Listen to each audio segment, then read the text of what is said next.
Bismillahirrahmanirrahim. Assalamualaikum warahmatullahi wabarakatuh. Alhamdulillahi rabbil alamin. Wassalatu wassalamu ala asyrafil anbiya'i wal mursalin. Wa ala alihi wa sahbihi. Wa man da'a bida'watihi wastanna bisunnatihi ila yaumiddin. Rabbi syrah li sadri wa yassir li amri wahlul 'uqdatan min lisani yafqahu qawli. Allahumma 'allimni ma jahiltu wa zakkirni ma nasitu. Alastu bi khairikum inna akramakum indallahi atqakum. Sidang penonton muslimin dan muslimat yang dimuliakan Allah Subhanahu wa taala sekalian. Pertamanya marilah kita merafakkan syukur yang tidak terhingga kepada Allah Subhanahu wa taala atas segala nikmat dan kurniaannya kepada kita sekalian. Dan marilah kita sama-sama memperbanyakkan istighfar atas segala dosa-dosa, kealpaan, kelalaian kita selama ini terhadap Allah Subhanahu wa taala. Baik, pada pagi ini kita sambung pengajian kita kuliah duha online. Dan hari ini kita masuk pada siri yang ke-8. Alhamdulillah, dengan kekuatan yang diberikan oleh Allah, kita dapat bersiaran pada setiap hari. Duha insya-Allah pada setiap hari kecuali hari Jumaat. Dan insya-Allah pada setiap malam kita bersiaran untuk daurah bedah kitab ataupun bedah buku Isra' dan Mi'raj, hubung kaitnya dengan gerakan Islam masa kini. InsyaAllah akan bersiaran pada setiap malam. Cumanya pada malam Jumaat kita lewatkan sedikit pada pukul 9 suku. Jadi insyaAllah pada pagi ini kita sambung pengajian kita berkenaan dengan hadis-hadis akhir zaman. Dan sebagaimana yang saya selalu sebut, hadis-hadis akhir zaman yang kita bincangkan di dalam kuliah duha ini ialah hadis-hadis yang biasa berlaku dalam masyarakat. Tanda-tanda ataupun alamat-alamat kecil kiamat yang selalu berlaku dalam masyarakat kita. Jadi saya ulang balik untuk penonton dan sahabat-sahabat yang mungkin baru mengikuti kuliah duha ini, kita tidak bincang tanda-tanda alamatul kubra, alamat-alamat besar, kerana memerlukan kajian, memerlukan kepada perbincangan yang panjang. Jadi sekarang kita sentuh apa-apa yang berlaku dalam masyarakat kita, maka bagi menunjukkan benarnya hadis Nabi SAW. Baik, kita sudah bincang 15 perkara yang berkait dengan perkara yang disegerakan azab oleh Allah. Kemudian kita dah bincang hadis berkenaan dengan penyakit umat-umat terdahulu yang diamalkan oleh umat sekarang. Dan hari ini kita masuk kepada hadis malam akhirnya, kita masuk pada hadis yang baru daripada Abdullah bin Mas'ud. Daripada satu hadis daripada Abdullah bin Mas'ud. Dan beliau ni termasuk di antara 7 orang perawi hadis di kalangan sahabat yang paling banyak meriwayatkan hadis. Di mana berkata Abdullah bin Mas'ud, qala Rasulullah sallallahu alaihi wasallam, telah bersabda Nabi sallallahu alaihi wasallam, inna baina yadayis sa'ah, dan kata Nabi, dan sesungguhnya di ambang kiamat. Inna baina yadayis sa'ah, di ambang kiamat itu akan berlaku sifat-sifat berikut. Mana tanda-tanda makna kita berada di gerbang kiamat. Makna belum kiamat lagi. Kita berada di gerbang kiamat ataupun ambang kiamat. Antaranya kata Nabi SAW ialah taslimul khassah. Iaitu memberi salam kepada orang yang hanya dia kenal. Maknanya beri salam kepada orang yang dia kenal. Yang tak kenal tak beri salam. Itu yang pertama. Kemudian yang kedua kata Nabi, wa fusuwat tijarah, berleluasanya perniagaan. Maknanya perniagaan berleluasa. Berbagai-bagai bentuk perniagaan yang kita tidak pernah kenal sebelum daripada ini. Dan dalam bentuk perniagaan yang kita tak pernah tahu sebelum pada ini. Di mana akan muncul pada akhir zaman. Berapa banyak pada akhir zaman berbagai-bagai jenis perniagaan. Hatta orang yang tak ada barang pun boleh berniaga pada akhir zaman. Hatta orang yang tidak ada modal pun boleh berniaga pada akhir zaman. Ini menunjukkan suasana pelik pada akhir zaman. InsyaAllah nanti kita detail perbincangan. Kemudian yang ketiga kata Nabi, tanda bahawa kita berada di ambang kiamat. Yang kedua tadi Nabi kata berleluasa, berkembangnya perniagaan. Hatta ta'inal mar'atu zawjaha. Sehingga isteri-isteri pun terlibat bersama dengan suami-suami dalam menguruskan perniagaan. Jadi makna dulu peniaga-peniaga hanya orang laki-laki saja. Laki-laki dia yang keluar cari nafkah berniaga. Isteri berada di rumah. Tapi sekarang dah ikut serta semua. Ikut serta sama ada bersama dalam kegiatan suami ataupun suami berniaga di luar dan dia berniaga online dalam rumah dia. Jadi maknanya terlibat semua.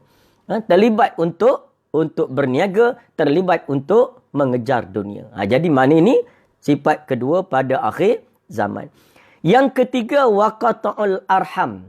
Yang ketiga, memutuskan silaturrahim. Ini akhir zaman. Putus silaturrahim. Dan memang kita lihat pada akhir zaman ini telah berlaku apa yang dinyatakan oleh Nabi SAW. Terutamanya dengan kaum kerabat. Masa-masa dulu, sepupu masih rasa dekat. Dua pupu masih rasa dekat. Sekarang, adik-beradik pun jauh. Jadi itu kenapa? Kerana sifat akhir zaman akan terputus silaturrahim. Itu nanti kita juga akan bincang. Yang keempat, wasyahadatu zur. Yang keempat ialah penyaksian jahat. Orang yang saksi-saksi khianat. Ini akan muncul pada akhir zaman. Dia sanggup jadi saksi untuk membela satu pengkhianatan. Dia sanggup jadi saksi kerana diupah, disogok. Ini semua pada akhir zaman. Yang patut jadi saksi, tak jadi saksi. Yang tak patut jadi saksi, menjadi saksi. Jadi kerana apa? Kerana kekalutan dan kegawatan zaman. Kemudian seterusnya, kata Nabi, wa kitmanus syahadah. Dan menyembunyikan syahadah, penyaksian. Dia tahu orang ni benar. Dia pun tahu perkara itu berlaku depan dia. Dia tengok dan dia tahu. Tapi bila diminta penyaksian, dia tak berani. Boleh jadi orang yang didakwa itu, orang yang lemah. Walaupun orang itu benar, dia tahu kebenaran orang itu. Tapi dia tak berani nak menegakkan kebenaran. Menyembunyikan kebenaran pada akhir zaman. Iaitu, wa kitmanus syahadatil haqqi. Iaitu menyembunyikan penyaksian yang benar. Yang seterusnya, wa zuhurul qalami. Kata Nabi, iaitu berleluasa dan zahirnya kalam-kalam. Kalam ni maknanya bolpen. Tapi nak ceritanya, penulisan-penulisan, alat-alat tulis, percetakan, penyebaran berkaitan dengan percetakan, maka akan berlaku berleluasa pada akhir zaman. Setengah ulama kata berleluasanya tulisan-tulisan. Hatta orang jahil boleh menulis tentang agama. Walaupun salah. Ini nak cerita pada akhir zaman. Banyaknya bahan bacaan. Hingga kita tak mampu nak baca. Macam-macam jenis. Sama ada hak bercetak, sama ada hak yang online, sama ada dalam WhatsApp, sama ada dalam Facebook. Jadi, itulah suasana kegawatan dan kekalutan pada akhir zaman. Baik, yang pertama. Antaranya ialah pada akhir zaman, salam hanya diberi kepada orang-orang yang tertentu sahaja. Ini pada akhir zaman. Betullah Islam dia datang. Salam ini satu daripada kaedah Islam yang tidak dapat ditandingi. Hebat. Ini salam. Sebab salam ni pada mula asalnya, salam itu ialah berlaku ketika Allah menyuruh Nabi Adam alaihissalam supaya memberi salam kepada para malaikat. Itu maknanya Allah Ta'ala beri salam. Suruh Nabi Adam beri salam kepada para malaikat. Jadi di antaranya, Nabi SAW berkata, berkenaan dengan salam ini. Nabi kata, berkait dengan salam tadi, hadis yang kita baca ni, antaranya Allah Ta'ala menyatakan bahawa, Nabi berkata, La tadkhulul jannata hatta tu'minu. Kamu semua tidak akan dapat masuk surga hingga kamu beriman kepada Allah. Ini nak cerita tentang salam. Baik, berkenaan salam. Jadi, hadis kita tadi, matan, tajuk kita, maudhu' kita. Jadi sekarang, kita nak bincang hadis-hadis lain yang berkaitan dengan hadis tadi. Iaitu berkenaan dengan salam. Akhir zaman, manusia tak beri salam. Kecuali kepada orang tertentu. Tengok kita akhir zaman. Kalau orang kita tak kenal, kita tak beri salam. Kita cuma beri salam kepada orang-orang tertentu. Yang kita kenal, yang sudah ma'ruf, yang sudah dikenali, yang kita tahu dia, baru kita beri salam. Dan salam pula diberi bertempat. Masuk kedai, kita nak masuk kedai. Orang ramai dalam kedai. Jarang orang beri salam. Tapi itulah suasana yang berlaku pada akhir zaman. Jadi Nabi SAW berkata, La tadkhulul jannata. Tidak akan masuk kamu semua dalam surga. Hatta tu'minu. Hingga kamu beriman kepada Allah Ta'ala. Hingga kamu beriman. Sah keimanan kamu. Wala tu'minu. Dan kamu tidak akan beriman. Hatta tahabu. Sehingga kamu saling berkasih sayang. Maknanya tidak akan sempurna iman kamu. Kecuali saling berkasih sayang. Nombor satu dengan siapa? Akrab. Iaitu orang yang paling hampir dengan kita. Ini akrab. Yang dekat. Yang dekat-dekat dengan kita. Jadi, tidak akan sempurna iman kecuali apabila berkasih sayang. Menjaga ukhuwah. Tahabu. Saling berkasih sayang. Iaitu sesama kamu. Lalu Nabi SAW melanjutkan. Awala adullukum ala syai'in. Adakah kamu nak aku tunjuk kamu kepada satu perkara? Iza fa'altum tahabbaitum. Nak tak kamu aku tunjuk pada satu perkara yang jika kamu lakukan dia, maka kamu akan saling berkasih sayang. Kalau aku nak tak aku tunjuk satu amalan, kata Nabi. Naklah, ini amalan daripada Nabi. Tips daripada Nabi. Nabi kata kalau kamu nak, kamu saling berkasih sayang, ukhuwah tak putus, wujudnya kemesraan, wujudnya ikatan persaudaraan sesama kamu, maka Nabi kata, afsus salama bainakum, maka sebarkanlah salam di kalangan kamu. Jadi biar hidup suasana salam ini. Salam ni biar hidup. Mana dalam semua keadaan. Kita nak pergi kerja, beri salam, balik kerja, beri salam, sampai pejabat, jumpa kawan, beri salam. Kerana salam tu apa? Salam itu ialah lambang persaudaraan, merupakan ikatan persaudaraan. Jadi jangan kedekut nak beri salam. Jangan kedekut. Kemudian kalau kita lihat dalam satu hadis yang lain berkaitan dengan itu. Nabi berkata, inna min asyratis sa'ah. Salah satu daripada tanda-tanda dekatnya kiamat. Nabi kata, nak tahu tak kiamat tu dah dekat? Dia ada tanda dia. Dia ada perangai dia. Apa dia di antaranya? Kata Nabi, an yusallimar rajulu ala rajulin. Memberi salam seorang laki-laki kepada seorang laki-laki yang lain. La yusallimu alaihi illal ma'ruf, illal ma'rifati, dan dia tidak memberi salam kecuali orang yang dia kenal. Ini mana akhir zaman. Jadi kita salam ni jangan kedekutlah beri salam. Tak kira kita kenal ke tak kenal. Dan tu macam mana kalau dia tu orang kafir? Kita tak tahu dia kafir. Tak apa, kita beri salam. Dan nanti kita akan bincang bagaimana pula salam kepada orang-orang kafir. Jadi maknanya, dan bagaimana menjawab salam daripada orang kafir. Kalau orang kafir beri salam. Jadi maknanya, tanda di antara tanda-tanda pada akhir zaman itu ialah dengan seorang laki-laki tidak memberi salam kecuali orang yang dia kenal. Yang tak kenal, tak jawab, tak berilah salam. Kalau orang beri salam, baru dia jawab. Tapi dia nak beri salam, berat mulut. Kenapa? Ya, aku tak kenal dia. Ini pada akhir zaman. Sedangkan salam tak perlu kenal. Kita kena sampaikan salam. Jadi itu di antara kesempurnaan. Nak tengok baiknya tak baik seorang tu. Bagaimana nak kita nak menghidupkan suasana Islam yang baik. Nak kita nak hidupkan nak melahirkan bi'ah Islami.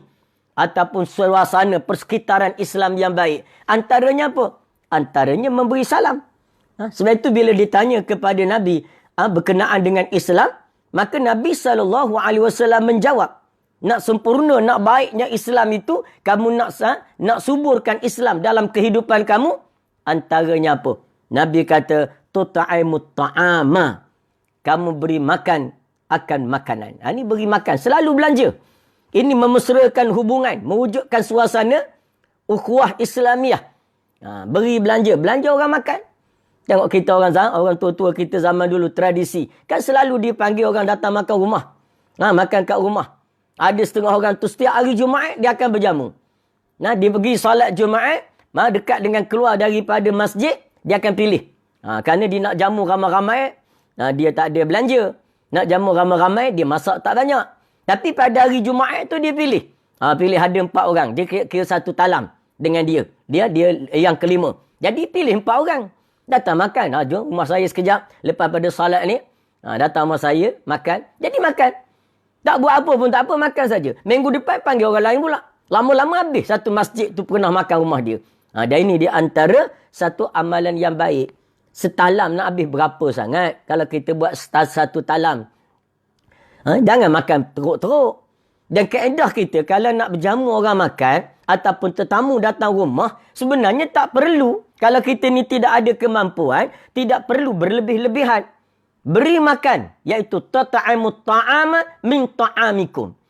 Kamu makanlah, kamu berilah orang makan daripada makanan yang kamu makan. Pada hari itu kamu makan apa? Sekadar tu saja. Kebetulan hari itu tak ada duit. Kamu pun makan sayur keladi dengan ikan kering saja. Lalu tetamu datang. Tetamu datang tak payah bekerja pergi ke kedai. Siap dengan pergi ke pasar lagi.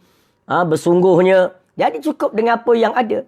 Kecuali kita ada perbelanjaan lebih sikit. Tetamu pun beritahu awal. Esok saya nak datang bertamu. Jadi kita adalah planning sikit. Lebih-lebih kurang. Kerana kita ada kemampuan. Itu tak apa. Dapat pahala lagi. Tapi nak ceritanya. Jangan kita takut nak menjamu. Kerana kita tak boleh nak beri lebih daripada apa yang kita makan. Jadi asalnya berjamu ni. Ialah kita beri makan apa yang kita makan. Sebab itu bila ditanya kepada Nabi Ibrahim alaihissalam. Katanya pada Nabi Ibrahim. Mengapa Allah Ta'ala angkat dia menjadi Khalilullah. Menjadi kekasih Allah. Kenapa Allah angkat dia jadi kekasih Allah? Maka Nabi Ibrahim berkata. Antaranya kerana. Pertama. Dia ni tak pernah menolak perintah Allah Ta'ala. Dia tak pernah tolak. Wa izibtala Ibrahim rabbuhu bikalimatin fa'atammahun. Allah Ta'ala setiap kali Allah Ta'ala menguji. Wa izibtala Ibrahim rabbuh. Ketika mana Allah Ta'ala menguji Nabi Ibrahim dengan berbagai-bagai ujian. Apa antara ujian dia? Ujian dia Nabi Ibrahim hidup di tengah masyarakat kafir. Bukan masyarakat biasa, kerajaan yang kufur di bawah kerajaan Namrus. Apa lagi ujian Allah? Ujian Allah kepada Ibrahim ialah menyampaikan dakwah kepada ayah dia sendiri. Yang akhirnya ayah dia mati dalam keadaan tak beriman. Itu ujian. Apa lagi ujian pada Ibrahim? Dia disuruh supaya menyampaikan risalah Islam kepada Namrus. Sebuah kerajaan yang besar yang sudah pasti akan ada risikonya. Allah Ta'ala uji apa lagi Ibrahim? Allah Ta'ala uji dengan dicampakkan ke dalam api. Dengan arahan Namrus. Allah Ta'ala uji dia. Apa lagi Allah Ta'ala uji? Allah Ta'ala uji dia dengan disuruh supaya meninggalkan anak dan isterinya di suatu lembah yang dinamakan lembah Bakkah, di tempat yang biwadin ghairi zi zar'ain, di suatu wadi, satu lembah yang tidak ada sebarang tumbuh-tumbuhan.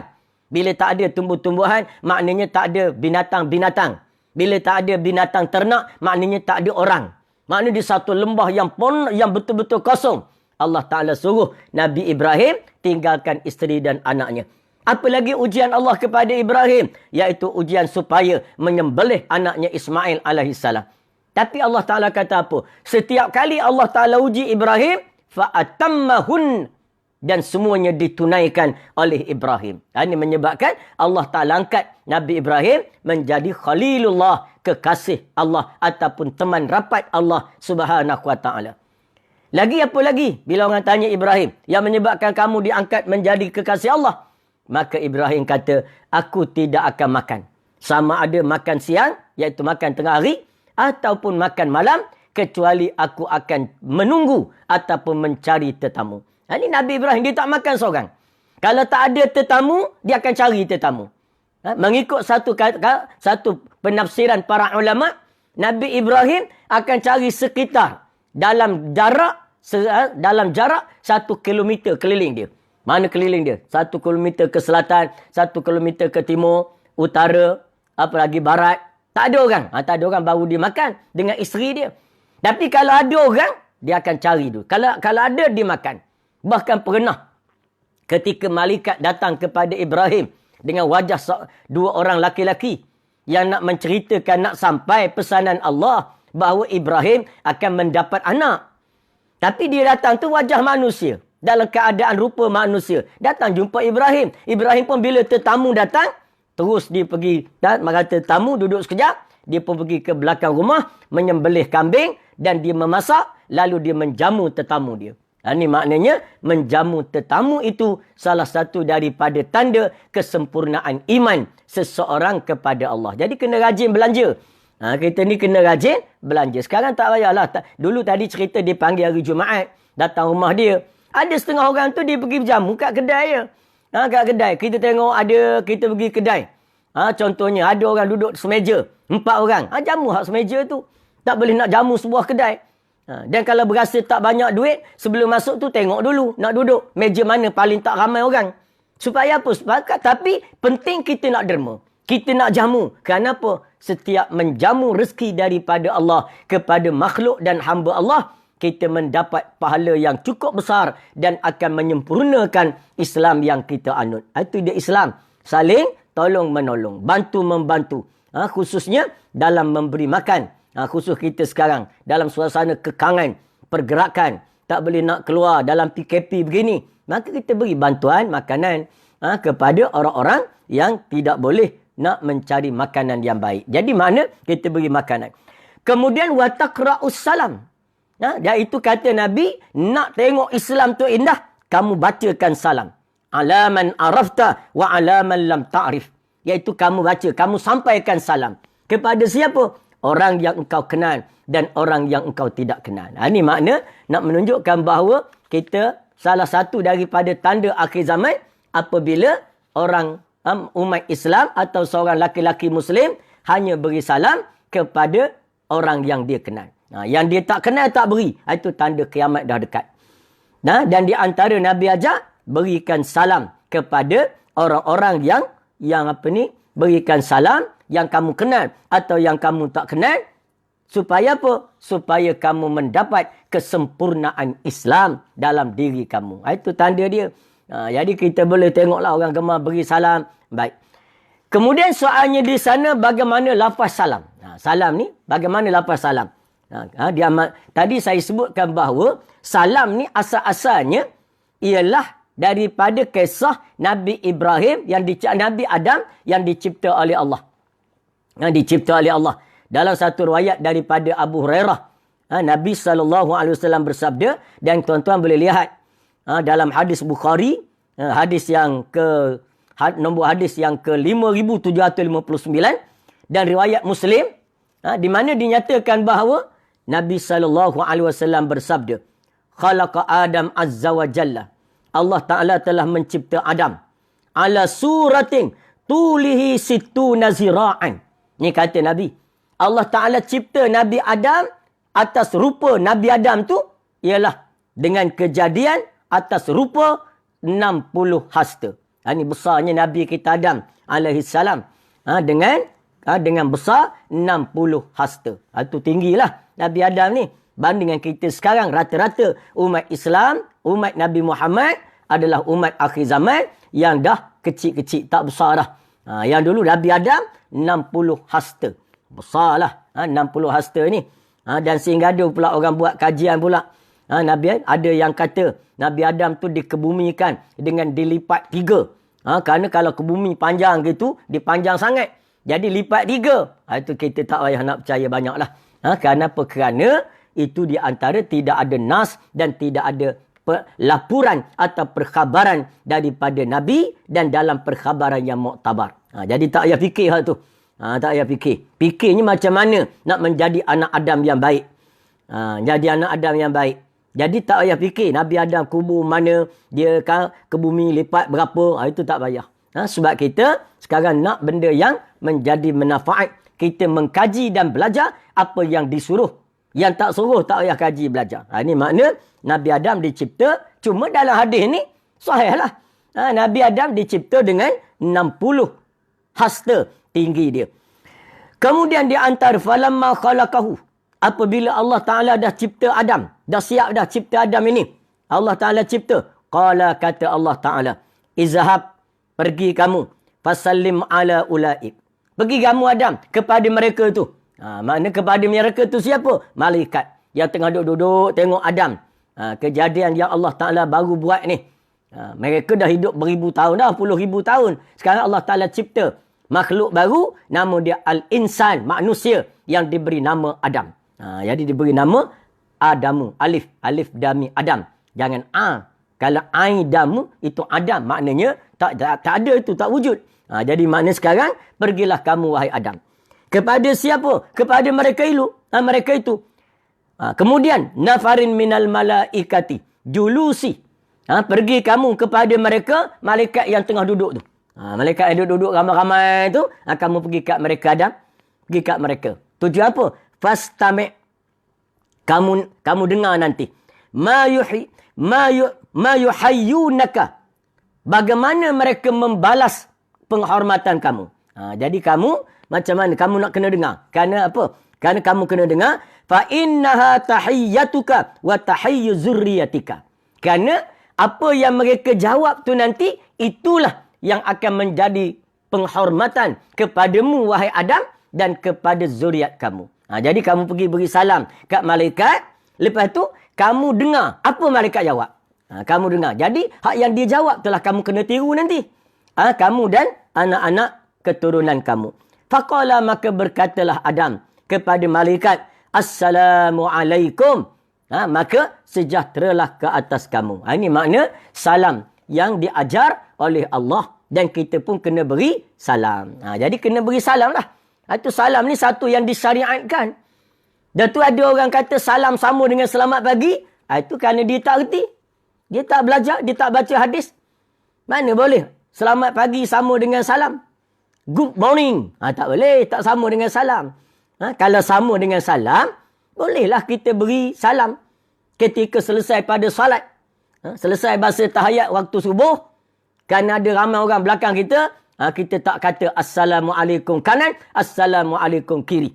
Kita cuma kata selamat pagi. Kiri, kanan, selamat pagi, kiri. Ataupun selamat pagi, kanan, good morning, kiri pula. Jadi makna sah tak? Tak sah lah, tak boleh. Makna kita kena beri salam. Kerana salam ni satu pensyariatan daripada Allah. Kita tak boleh nak tukar-tukar. Sebagaimana azan lah. Tak boleh nak azan bahasa Melayu. Walaupun kita orang Melayu. Tok Bilal Jawa, nak azan Jawa. Tak boleh. Jadi kenapa? Kerana dia merupakan syariat yang telah dipensyariatan daripada Allah Ta'ala. Jadi beri salam. Jadi Nabi Adam pun beri salam. Apa malaikat jawab? Malaikat jawab. Iaitu maka malaikat pun jawab. Assalamualaikum warahmatullahi fazaduhu warahmatullah. Jadi kata Nabi, malaikat pun jawab. Assalamualaikum warahmatullah. Jadi apa yang ada di situ? Nabi kata, malaikat tu tambah. Di atas salam Adam tadi, Adam cuma kata, Assalamualaikum. Patutnya mereka setakat, Waalaikumsalam. Tapi ditambah lagi. Waalaikumsalam warahmatullah. Iaitu, sejahteralah atas kamu. Jadi ini di antara, dan rahmat Allah. Dan itu di antara cara kita memberi salam. Jadi mana, banyak lagi lah kalau kita lihat dalam hadis. Banyak lagi berkenaan dengan salam. Tengok di antara dalam Bukhari, dalam Muslim, dalam kitab berkenaan dengan Fardul Muslim, adab seorang seorang Muslim, personality seorang Muslim. Itu kita boleh tengoklah di situ. Kenapa di antaranya? Di antaranya ada satu hadis. Riwayat daripada Anas bin Malik. Ini berkenaan dengan salam juga. Tapi nak ceritanya bagaimana jawapan salam itu. Kana rajulun yamurru bin Nabi sallallahu alaihi wasallam. Ada seorang laki-laki dia lalu. Dia lalu Nabi, dia lalu. Lalu dekat dengan Nabi. Berselisih ke begitulah dengan Nabi. Jadi Anas ni tahulah. Sebab Anas ni kerja dia menemani Nabi. Melayani Nabi. Dia tukang bawa cerai air. Kalau nanti Nabi nak berwuduk. Bila Nabi keluar, dia tukang bawa debu-debu untuk tayamum. Kalau nanti Nabi nak tayamum. Jadi dia ni kiranya pembantu Nabi SAW. Jadi bila lalu satu orang, Anas kata, orang tu kata pada Nabi, Assalamualaikum ya Rasulullah. Orang tu kata kat Nabi, Assalamualaikum ya Rasulullah. Fayaqulu lahu. Maka Nabi pun jawab. Ini dalam hadis Anas ni. Nabi pun jawab. Nabi kata apa? Waalaikumsalam. Warahmatullahi wabarakatuhu. Wa maghfiratuhu. Wa ridwanuhu. Ini makna Nabi sebut panjang. Ini dalam hadis ini. Jadi, nampak pada kita bahawa itu jawapan Nabi. Bila beri salam, Assalamualaikum. Kalau orang beri salam kat kita semua. Maka kita pun kata, kita berkata, Waalaikumsalam. Warahmatullahi wabarakatuhu. Wa maghfiratuhu wa ridwanuh. Ini kata satu hadis. Tapi walau bagaimanapun, riwayat hadis ini adalah daif. Ini makna periwayatan. Disebutkan oleh ahli-ahli hadis. Bahawa hadis ini adalah daif. Kerana terdapat di dalamnya seperti mana yang dikatakan oleh Imam Ibn Qayyim. Ini kita boleh lihat dalam Zadul Ma'ad oleh Imam Ibn Qayyim. Dan juga oleh Al-Hafiz Ibn Hajar mengatakan bahawa sanadnya ada masalah. Ini kata saya Ibn Hajar. Kalau kita lihat di dalam syarah kepada fatwa, syarah pada Bukhari, iaitu Fathul Bari. Jadi kita boleh lihat di situ. Jadi salam tu sebenarnya apa? Cukup jawab sekadar tadi. Assalamualaikum. Waalaikumsalam. Itu saja. Jadi maknanya itu perkara yang kita perlu lakukan. Jadi salam ni kita kena beri salam lah. Kita kena beri salam. Sebab beri salam tu sunat. Menjawab salam itu adalah wajib.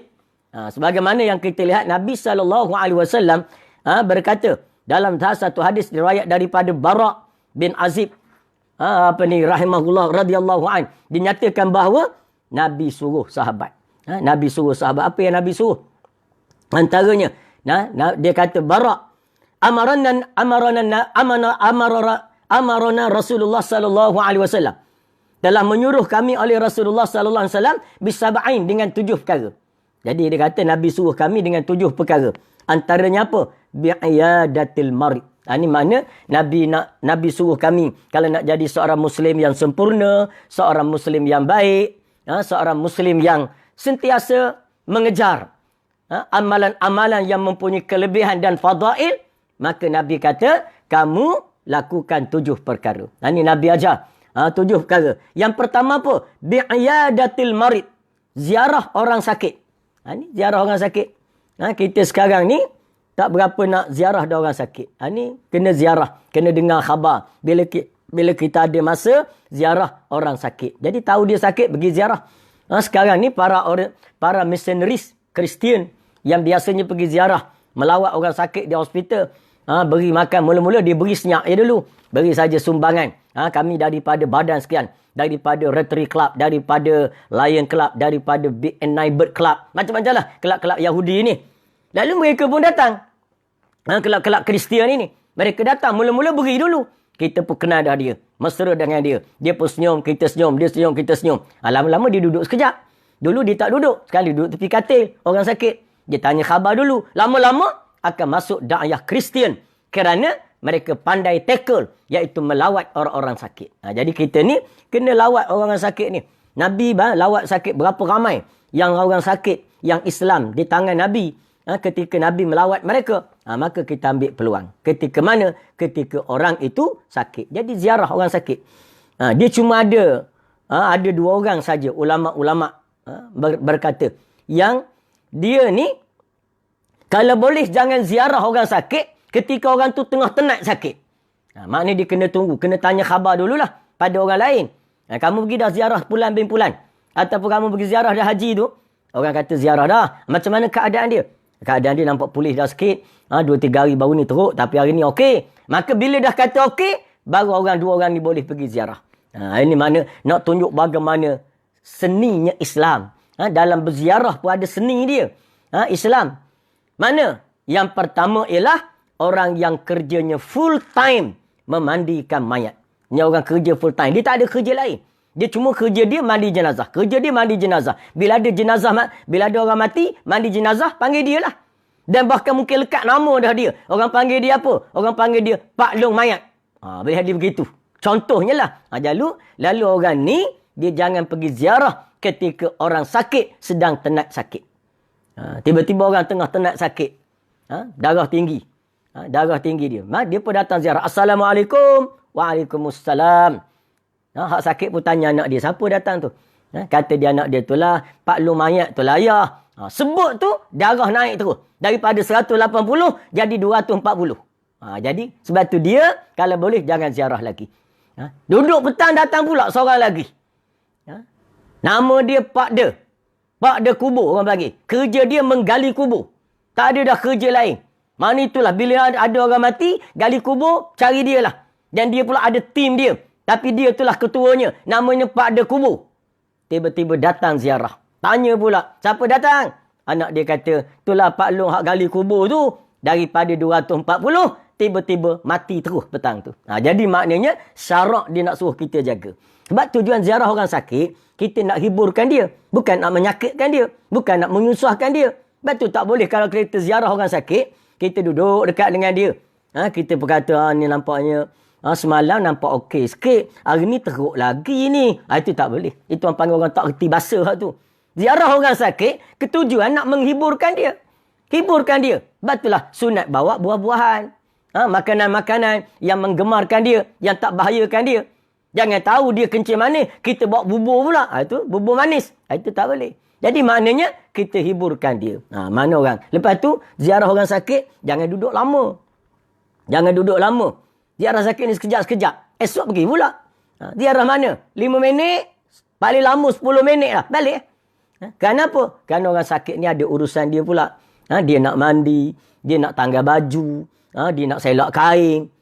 Macam-macam. Yang kita pula tunggu situ dekat dengan sejam duduk kat tu. Berbual dengan dia. Dia nak tanggal baju. Selak kain. Siap dengan kita kata. Oh, Pak, pamper ya. Ini orang panggil orang tak reti. Jadi sebab itu, ziarah sekejap-sekejap. Jadi tu, Nabi suruh ziarah orang sakit. Lepas tu nak tahu detail, nanti kita bincang pula. Sebab ini bukan hadis maudhu', hadis yang jadi tajuk kita. Ini cuma hadis-hadis penerangan. Jadi kalau hadis ni nanti jadi hadis tajuk kita, maka kita akan hurai satu-satu pula. Jadi melihat kepada perkara-perkara berkaitan dengan menziarahi orang sakit. Kemudian di antaranya apa lagi Nabi suruh? 7 perkara tadi. Wa itba'ul janaiz. Iaitu mengikut jenazah. Ikut jenazah. Daripada rumah, ikut sampai ke kubur. Siapa ni? Lelaki. Kaum laki-laki. Kaum perempuan tak payah. Jangan duduk bersibuk situ. Duduk saja kat rumah. Selesai. Sebab tadi, dah selesai dah kat rumah. Orang pun dah solat jenazah dah kat rumah. Dah selesai dah. Maka, tak payah ikut dah jenazah. Tak payah duduk menangis sepanjang jenazah. Sampai ke kubur. Dekat kubur berkeliling pula. Dikeliling kubur. Menangis lagi. Sekejap siap dengan nak terjun masuk dalam pula. Saya nak terjun juga. Saya nak terjun. Saya isteri dia. Kami dah berjanji dah hari itu. Sehidup dan semati. Saya tetap akan setia pada yang satu. Tak payah nak berdrama lah kat situ. Ikut Islam. Islam suruh duduk kat rumah. Ini sibuk sama meronta. Nak tunjuk dia sayang ke isteri suami dia. Nak tunjuk sayang. Isteri suami pun begitu. Sampai bukan main. Tak nak balik-balik. Orang heret. Lepas pada kubur dah. Dah selesai dah ke bumi. Pegang batu nisan peluk. Orang heret. Tak nak balik. Mana nak tunjuk. Apa? Ini sayang, kasih. Bukan main tunjuk kasih. Sampai pegang dah. Sampai orang heret berkerabat kepada batu nisan. Duduk 3 hari, nikah lain. Ini masalah kita. Sebab itulah kita tak payah langgar syariat. Jadi itu tak payah langgar. Jadi kalau bagi laki-laki, macam mana? Laki-laki ikut jenazah. Ikut jenazah pergi. Kalau boleh, osong jenazah itu lebih mendapatkan pahala. Itu osong jenazah. Usung jenazah ni mana? Bersegera. Bersegera. Usung jenazah daripada rumah, pergi ke kubur, bersegera. Bersegera tu bukan makna berlari. Yang tukang usung sampai jatuh mayat cecek. Bukan. Makna bersegera. Kenapa? Kerana Nabi ajar, jika di jenazah itu orang yang soleh, maka dia nak bersegera berada di kubur. Dia nak segera masuk dalam kubur, masuk alam barzah, kerana merindui janji-janji Allah di sana.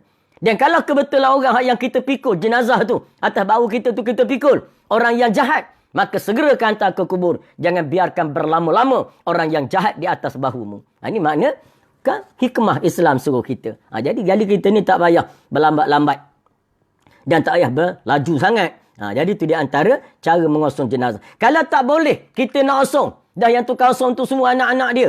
Kebetulan si mati ni ada 4 orang anak. 4 orang anak laki-laki yang boleh osong. Lepas tu gagah-gagah semua. Semua toke jim belaka anak dia. Lalu kita tak boleh nak osong. Maka cukup sekadar kita berpegang kepada orang yang mengosongnya. Jangan kita berpaut pada keranda. Itu jadi masalah pula. Jadi kita pegang siapa? Pegang orang yang osong itu. Betul? Siapa lagi tak boleh pegang orang yang osong? Kita pegang orang yang memegang orang yang mengosongnya. Jadi biar ada bertali begitu. Supaya apa? Supaya kita mendapat. Paling tidak pun kita ikut serta. Berjalan bersama. Pergi ke kubur. Lalu di antara apa lagi yang Nabi suruh? Wa tusammiyat al-atish. Kamu ucap Alhamdulillah pada orang yang bersin. Jadi orang bersin, bersin. Dia pun kata Alhamdulillah, kita pun kata Ya harmukallah. Itu makna, nak tambah lagi, Yahdina wa yahdikumullah. Itu makna, kita baca. Kepada siapa? Orang yang bersin tadi. Itu bersin. Setengah ulama' kata, bersin sebanyak mana yang kita boleh jawab. Yang kita boleh jawab. Kata ulama' setengahnya, ialah bersin 3 kali. Ceng sekali, Alhamdulillah, Ya harmukallah. Ceng 2 kali, Alhamdulillah, Ya harmukallah. 3 kali, Alhamdulillah, Ya harmukallah. 4 kali, tak payah dah. Sebab apa? Ulama' menyatakan, jika lebih daripada 3, bersin tu penyakit dah. Asalnya, bersin ni mengeluarkan penyakit. Asalnya, kita bersin. Bersin. Allah Ta'ala jadikan bersin. Ini bukan boleh buat-buat bersin. Bukan boleh buat-buat. Memanglah boleh ambil bulu ayam, korek dalam hidung, memang bersin. Tapi nak ceritanya, bersin tu asalnya salah satu langkah-langkah penjagaan keselamatan. Allah Ta'ala buat. Betul kalau kita lihat dari segi kejadian kita. Allah Ta'ala jadikan apa? Allah jadi bulu hidung. Ingat saja-saja ke bulu hidung? Memanglah bulu hidung tu kalau panjang keluar pada hidung, kena gunting. Tapi nak ceritanya hak asal bulu hidung kat dalam tu untuk apa? Itu filter. Filter daripada segala benda-benda kotor yang ada dalam udara yang nak masuk dalam tubuh kita. Betullah sistem tubuh kita ni Allah Ta'ala buat lengkap dah. Selain daripada ada sistem antibody-nya. Dan banyak lagi keliling kita ni dalam udara ni penuh dengan bakteria-bakteria. Dan ada bakteria yang baik, bakteria yang jahat, yang buruk. Dan banyak pada tubuh kita ni bakteria. Bakteria-bakteria yang baik. Betul ada nasihat setengah. Apa yang ada nasihat doktor, seorang pakar perubatan daripada Mesir yang baru ni dia baca khutbah.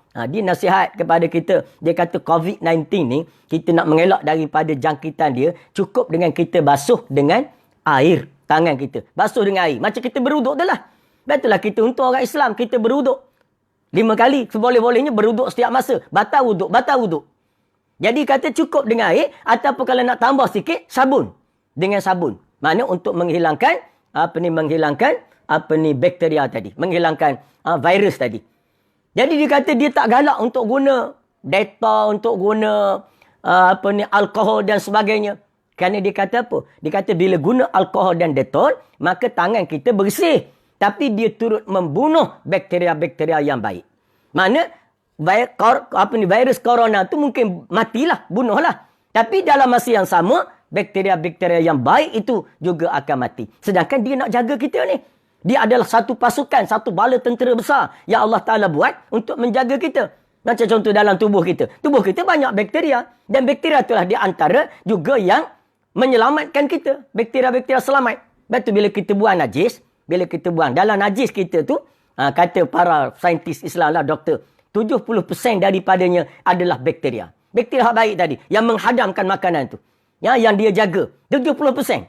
Kemudian, 20% daripadanya adalah sel-sel mati. Sel-sel mati yang ada dalam tubuh kita ni, kulit ke apa benda semualah. Sebab sel sentiasa mati kan. Lepas tu dia akan tumbuh sel-sel baru pula. Lepas tu orang buat suplemen makan untuk mengaktifkan, nak generate balik sel. Jadi maknanya 20% sel mati. Keluar sel mati. 10% sisa makanan. Jadi maknanya di sana kita ni ada apa? Kita ni ada bakteria yang banyak. Itu makna bakteria yang baik. Jadi sistem tubuh kita ni Tuhan dah buat lengkap dah. Nak menghalang kita daripada sakit. Antaranya apa? Antaranya bulu hidung. Bulu hidung. Mana dalam udara ni berbagai jenis partikel-partikel. Bakteria-bakteria yang baik, yang buruk sebagainya. Maka banyak yang rosak lah. Maka kita pun ada bulu hidung. Tiba-tiba bulu hidung pun tak dapat tapis lagi. Sebab debu tu terlalu halus. Benda tu terlalu halus. Maka dalam hujung sinus kita ataupun hujung pangkai hidung kita, ada apa pula? Ada lendir-lendir. Lendir ni pula yang akan memerangkap debu-debu yang kecil, benda-benda halus yang merosakkan tadi. Bila dia perangkap, dikompos tempat. Bila kompos tempat, dia akan muncul pula sebagai tai hidung. Lepas tu tai hidung tu kena buang. Tai hidung tu kena buang. Buanglah tai hidung dengan berkomor dan dengan menghisap air dalam hidung ketika kita menunaikan wuduk. Jadi tu pada ketika kita mandi janabah, mandi wajib, sunat juga kita sedut sikit. Kita mubalarahkan, kita balarah. Kita sedut agak ke dalam, kecuali orang yang berpuasa. Jadi maknanya itu langkah-langkah yang Islam ajar. Tapi kita ni tak. Allah buat bulu hidung supaya paru-paru kita selamat. Kita pula pergi isap rokok. Ini pelik. Lepas tu kalau nak selamat, saya cadang, jangan isap kat mulut. Isap kat hidung. Itu lebih selamat sikit pada isap kat mulut. Kok boleh lah. Jadi maknanya, nak cerita pada kita, buat apa benda yang sia-sia. Yang merosakkan diri kita sendiri. Yang merosakkan. Macam-macam dah orang tulis, buat gambar kat kotak rokok. Jangan merokok. Macam-macam dah jenis. Merokok itu mendatangkan kanser. Macam-macam buat gambar kerangka, gambar tu, gambar ni. Tapi orang nak isap rokok, dia bukan kisah pada gambar. Hukum dia tak kisah lagi, apatah gambar. Dia buang kotak rokok, dia beli kotak lain yang tak ada gambar. Jadi maknanya, jadi kita ni ikut peraturan. Jadi Islam ni ajar kita apa? 3 kali bersin tu sebenarnya membuang penyakit daripada dalam tubuh kita. Daripada paru-paru. Daripada paru-paru kita yang ada macam bronkolim tu semua tu. Jadi dia akan bersih. Lepas tu, bila lebih pada 3 kali, 4, 5, 6, 7, 10. Sekali bersin 10 kali. Itu sudah penyakit. Itu sudah naksa semua dah tu. Jadi maknanya, jadi kita ucap. Kemudian, wa nasrud da'if. Nabi suruh. Yang seterusnya apa lagi? Menolong orang-orang susah. Jadi tolong orang susah. Sekarang ni orang susah. Kita tolonglah. Dia susah nak cari makan. Tak ada beras, tak ada apa benda semua. Kita tolong hantar. Dia duit pun tak ada. Jadi kita begitu. Tapi kalau dia kata, minta tolonglah saya ni putus bekalan. Kita kata putus apa bekalan? Beras ke apa? Tak, putus bekalan rokok. Itu jangan layan. Itu balik itu terus senang. Kalau boleh, kita buat tak tahu je tu. Jadi maknanya, ini bukan musim nak merokok-rokok ni. Ini musim apa? Musim kita berbelanja sekadarnya sahaja untuk kita menghadapi ujian Allah dengan penuh takwa kepada Allah Ta'ala. Kemudian, wa'aunil mazlum. Kamu kena tolong orang yang kena zalim. Kita kena tolong orang kena zalim. Orang kena zalim kita tolong. Mana sebab tu kadang-kadang kita jawab balik hujah-hujah orang yang berlaku zalim. Lepas tu kita kena pertahankan Islam. Al-amru bil ma'ruf wa nahyu anil munkar. Ni nak kena tolong orang-orang yang dizalimi. Yang mereka tu tak bersalah tapi mereka dizalimi oleh orang-orang lain. Ittaqu akhaka. Kamu tolonglah saudara kamu. Zaliman wa mazlumun. Kata Nabi, au kama qala. Kamu tolong saudara kamu. Sama ada yang buat zalim atau yang kena zalim. Sahabat pun pelik. Kalau yang kena zalim, kami fahamlah. Tolong orang kena zalim. Ini tolong orang yang buat zalim, apa? Tolong orang zalim. Maknanya kata Nabi, kamu tolong nasihati dia, berhentikan dia daripada kezaliman. Itu tandanya kamu menolong dia, kerana menolong dan menyelamatkan dia daripada murka Allah dunia dan akhirat. Jadi sebab itu, kita kena tolong orang-orang yang zalim. Itu cantik.